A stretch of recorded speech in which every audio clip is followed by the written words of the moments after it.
librarian. I'm a lawyer. I'm Sean. I am a public defender. I am a kind of criminal defense lawyer. Outside of work, I like to go hiking. I really enjoy nature. Nature really calms my mind. I like to walk my dog. I like to move. You know, I like to dance. I like to do yoga and stretch. I like to move my body, and I like to garden. I also like nerdy things. I like Dungeons and Dragons, which I'm sure no one in middle school plays anymore, but you all should really check it out. I also love Dungeons and Dragons. I'm a dungeon master, and my campaigns are lit. I highly recommend it. I also enjoy hiking, going outdoors, playing with my pup, Mila. She's really clumsy. I like to chill, watch Netflix. I like to watch basketball, play board games with friends when that's a thing. I guess nowadays it's a lot harder. I've been reading a lot more comic books, playing a lot more chess online. Comic books waste too much of my time, but it's a fun hobby. I decided to become a trial lawyer when I was in middle school, actually, like around 8th grade. I had a lot of fun doing mock trial.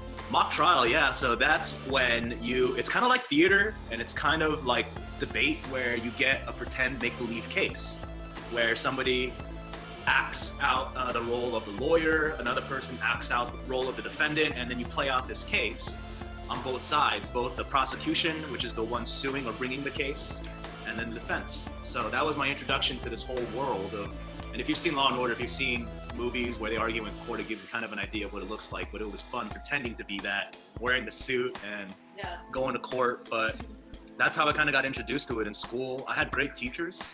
And I had wonderful mentors, people who really believed in me and invested in me.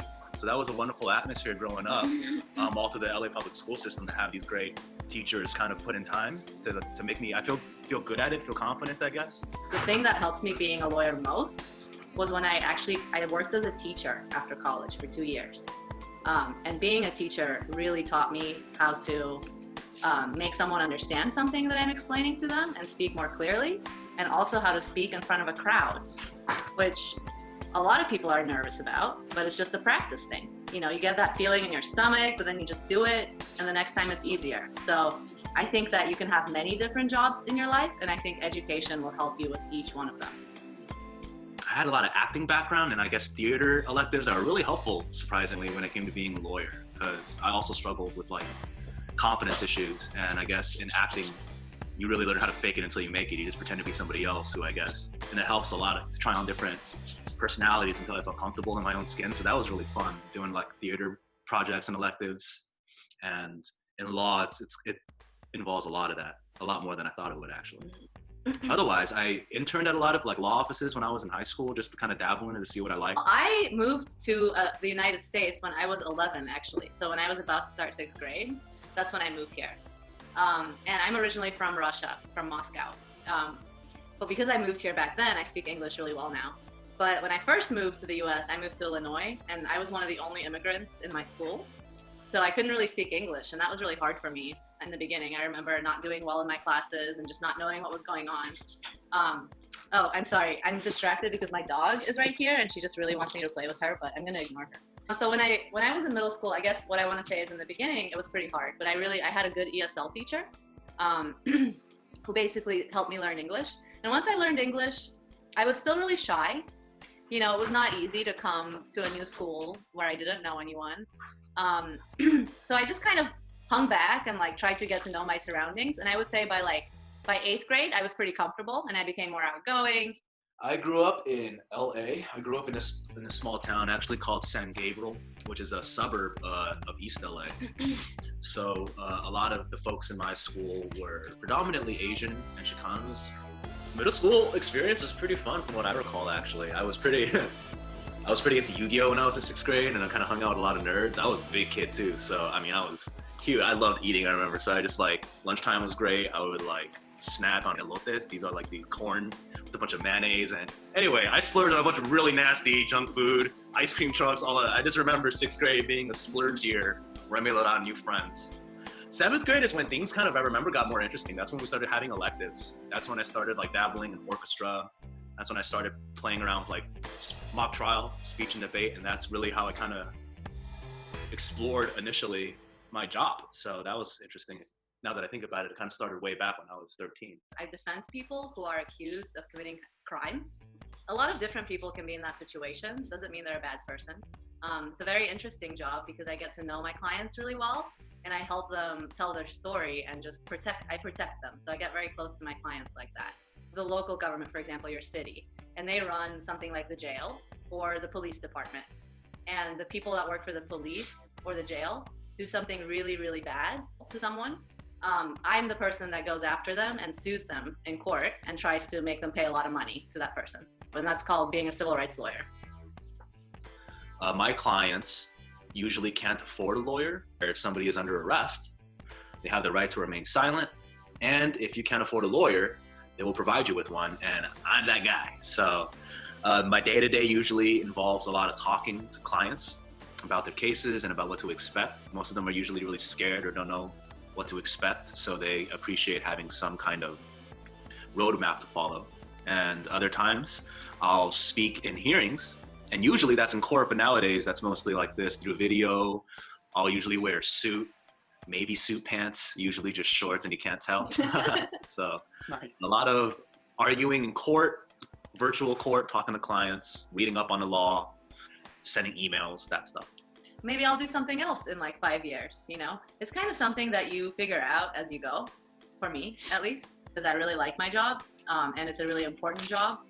And then I chose public defense because I kind of like understood a lot of the value that public defenders could bring to families when it comes to like bringing peace of mind and how to kind of walk through that process. That I was really thankful that me and my friends and my family had public defenders to go to in those situations. So that's kind of how I really got interested in it, I guess.